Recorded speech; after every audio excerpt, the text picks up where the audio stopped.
A massive meteor crashes into Earth, unleashing a violent explosion. Young Emily reacts instantly. She dives under her bed and narrowly avoids the first devastating shockwave. Shards of rock tear through her home, but Emily remains calm. She slips on her shoes, grabs her bag, and bolts out the door. The hallway is chaos. Neighbors scream and push. Some rush for the elevator as the walls begin to split apart. Emily makes the smarter choice. She heads for the emergency stairwell. On the balcony, she sees the sky filled with blazing fragments. The situation is far worse than she imagined. She starts down the stairs with a panicked crowd, but the crush of bodies sends her tumbling. Rolling down the steps, she's bruised but not trampled. Realizing she won't survive trapped in the stampede, Emily dashes to a second-floor window. Below, an old car sits in the street. With one deep breath, she leaps. She lands hard but alive, only to be grabbed by a desperate mother begging for help. Her young daughter is trapped inside the car. Emily struggles with the door but can't open it. Just then, her friend Jack arrives. Without hesitation, he smashes the window with his bare hands and pulls the girl out. Together, Jack and Emily crawl under a bus for cover,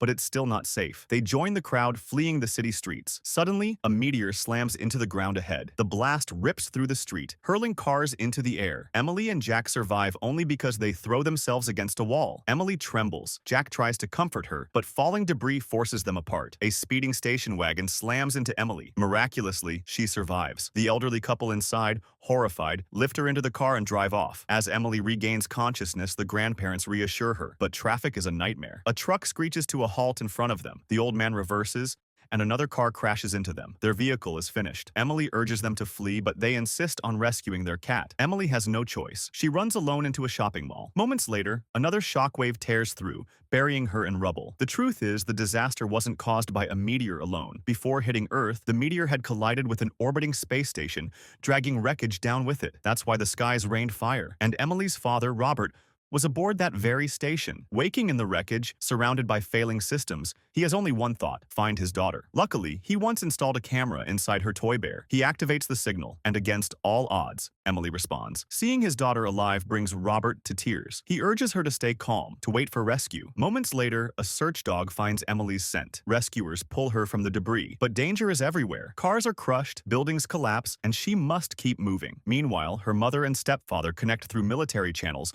linking Robert and Emily. But Emily soon realizes her little brother Ethan is missing. Then it hits her. Ethan went with his class to watch the meteor shower from the tallest building in the city. She turns to see the tower swaying, on the brink of collapse. Robert confirms her worst fear. There's an 87% chance that building will fall. Ignoring her father's pleas, Emily races toward the tower. Dodging falling debris, she kicks open the door and searches desperately. At last, near the rooftop, she finds Ethan. The boy is terrified, clinging for his life. Emily calls to him, promising she'll catch him. He jumps, and she clutches him tightly. Together, they run for the exit, but the collapse is accelerating. In orbit, Robert risks everything to repair the failing systems, just to keep communication alive. He guides Emily toward the only safe path, down the dark elevator shaft. Emily hoists Ethan onto her back and begins the dangerous descent, but their bear camera falls and shatters, severing the link. Robert stares at the last image of his little girl on the monitor, heartbroken. By sheer willpower, Emily and Ethan escape just as the tower comes crashing down. Following flickering traffic lights that mysteriously guide their path,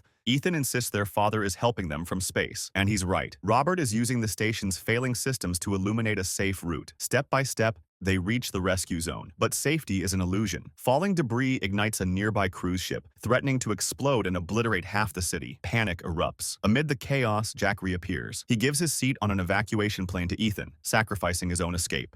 Through Jack's phone, Robert warns Emily about the ship. The fire can't be stopped by ordinary crews. It will destroy everything. Robert tells her to run, to save herself, but Emily refuses. Furious at her father's defeatism, she chooses to fight back. Jack, unwilling to leave her, goes with her onto the burning ship. The situation aboard is worse than they imagined. The fire control system is locked. Emily breaks down, sobbing in fear. In orbit, Robert faces his final choice: abandon ship and live, or sacrifice himself to save his children. He chooses without hesitation. He diverts the last of the power to the firefighting system, knowing it will cost him his life. Emily straps on protective gear, her toy bear pinned to her chest. Through the flames, she imagines her father watching. Wiping her tears, she steps into the inferno, forcing the valve open with all her strength. Water floods the decks, quenching the fire. The city is saved. Above, Robert's station falls into Earth's atmosphere. He smiles through the blaze, proud of his daughter, before vanishing in the fire of re-entry. Emily and Jack stumble out of the ship. Ethan's safe at the evacuation zone. A shooting star streaks across the sky, the final trace of Robert. Later,